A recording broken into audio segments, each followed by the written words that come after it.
Chapter 67, Honey, we're home! Finally, after 2 days in taxis, planes, and airports, I could breathe again. It was a 7-hour ride through the Namib Desert. It was spectacular, green, lush from the good rains. Danielle snuggled next to me in the back seat and was animated about her experiences in the USA. Privately, we were both thrilled to be home in Namibia. I had plenty of money left after being given a chunk to family members, paying off all the old debts, and opening a mutual fund account for each of my grandchildren. I had an internet stock account, Social Security regularly, and a mortgage-free house in Wilmington to last me for the rest of my life. I was one happy dude. I was actually rich. We started over. We rented a beautiful little cottage in town, bought computers for home and away, and kept them at a social and sports club, and we opened up a daycare center for 3 to 5-year-olds. English is forbidden to be taught in Namibia on 1st through 3rd grades, remember? So I said, let's start early. No teaching English. We'll only teach soccer, judo, and playing on the 7 computers at break time. All the computers, of course, are primed in English. Nobody ever knows that. Do you believe that nobody actually knew that? I bought and installed 7 computers with all kinds of games and puzzles for the kids, and bought judo mats for installation in the social club. It was 10 weeks. They could all speak English. The cyber staff were Danielle and Andrew and other of our cyber students who were not allowed to speak English ever, or any language ever but English. I drove the bus every morning. That was my job, beginning with, hands up, as all the kids scrambled into the van.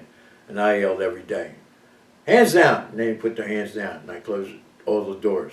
I would get into the driver's seat and yell, hands down, and then they would all put their hands up and down. That's off we go. But that's how I taught them English. I had no significant personal issues, and we were both very happy. And then the crash. I fell.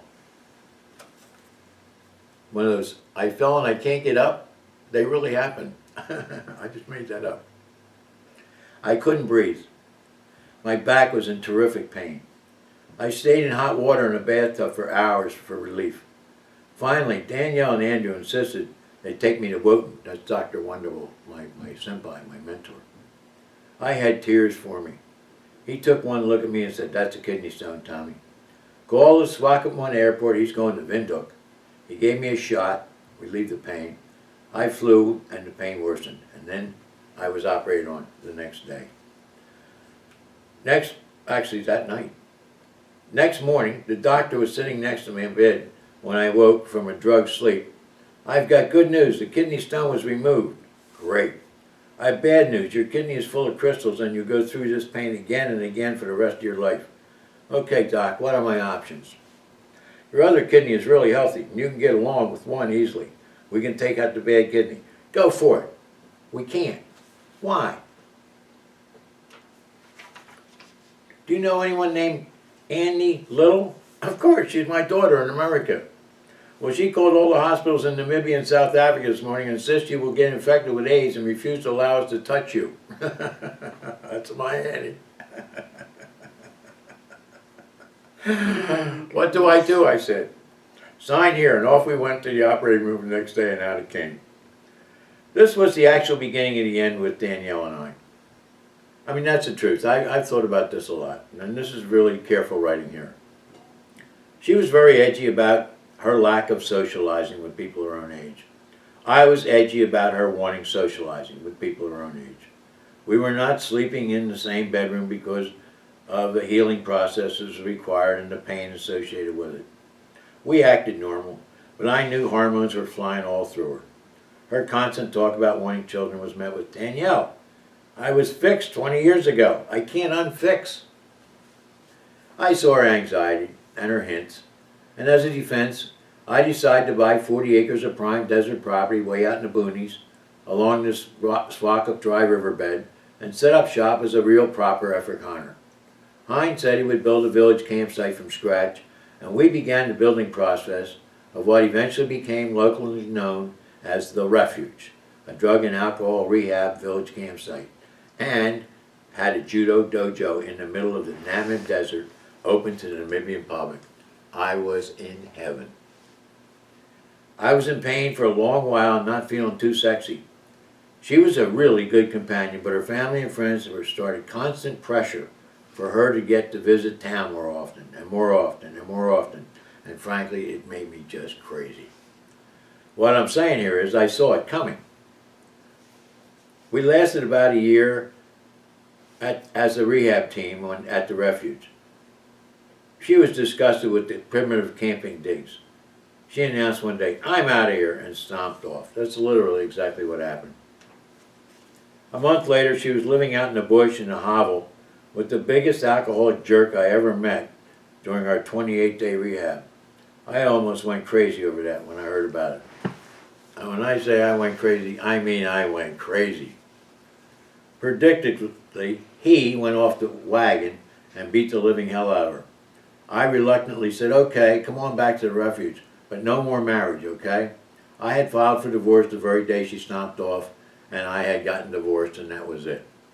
Then after a few weeks of serious tension, by a complete, stunning, world-class surprise, she bailed this guy out of jail for theft and ran away with him a second time. And then I knew for certain her family, her friends, and Danielle were all just plain nuts, and I was wasting my time. I did not see her again for a long, long while. Eventually I met an old friend, a lovely artist, who has also had a tragic breakup with her ex-husband in a failed marriage. Funny how we always seem to find each other, us people who think we failed. And we took up a non-living-in relationship with a very nice adult-type love agreement. Of course, I was emotionally destroyed from my failed marriage experience. And I mean it was failed. I'm not just saying that. I failed. I was stupid going into it. So I wasn't getting any smarter. I was just getting older. I had post-traumatic stress type sadness. It all came back. I was seriously depressed. I was constantly sick in my stomach. Oh, come on. Cut me a break, will you? What do you think? I'm Superman? I was beaten down. I was totally defeated. I was a cockeyed old man. That's very embarrassing. It was the worst experience of my entire life, anywhere on this planet. I was totally defeated. I didn't think I was going to make it. Now I know what you're saying. I told you so. And I'd respond, "You're damn right."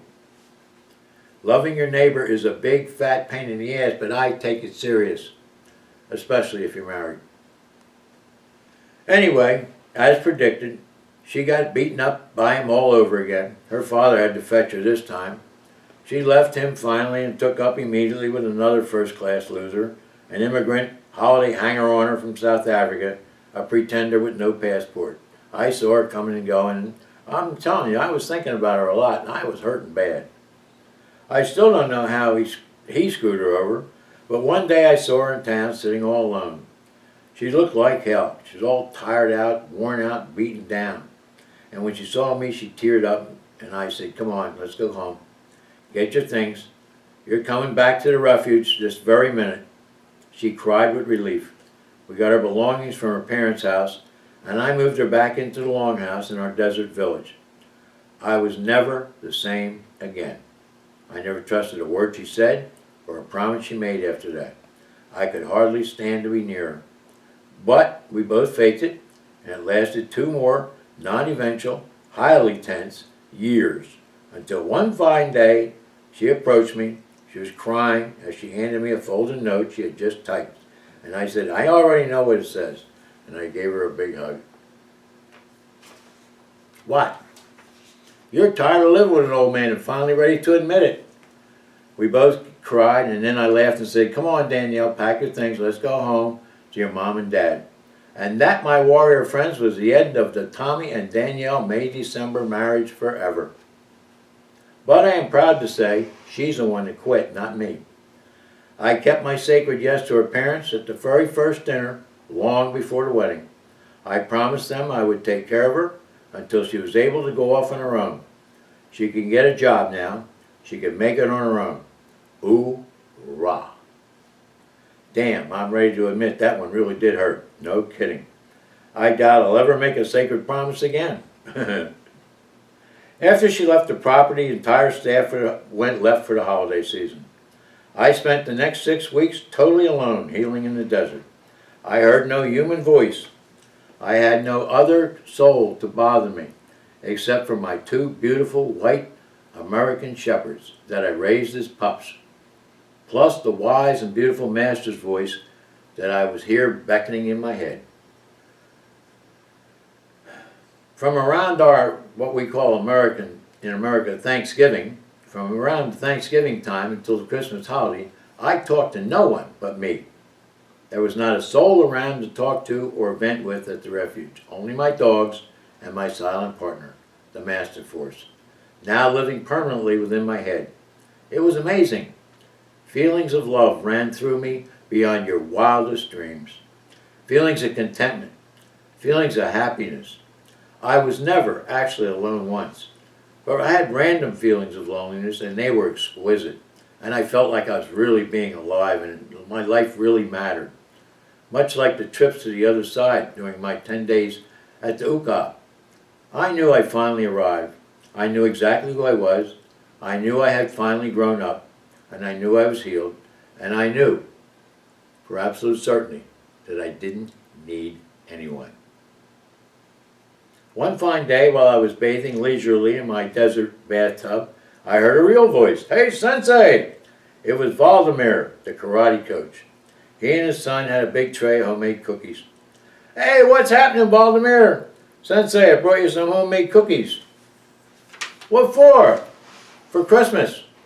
"When's Christmas?" "Today." I started crying uncontrollably. I crashed in loneliness. Within a week, I left everything I ever owned over there and did not stop crying until I got to Philadelphia.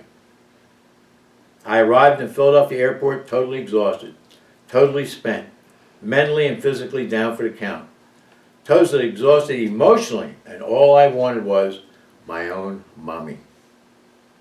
I was afraid to make eye contact with anyone during the trip. The tears were very hot and very obvious. The customs man looked at the stamps in my passbook, saw the time elapsed since my last trip to the United States, looked up at me and smiled and said, "Welcome home, Mr. Little," and I broke down in tears right in front of me.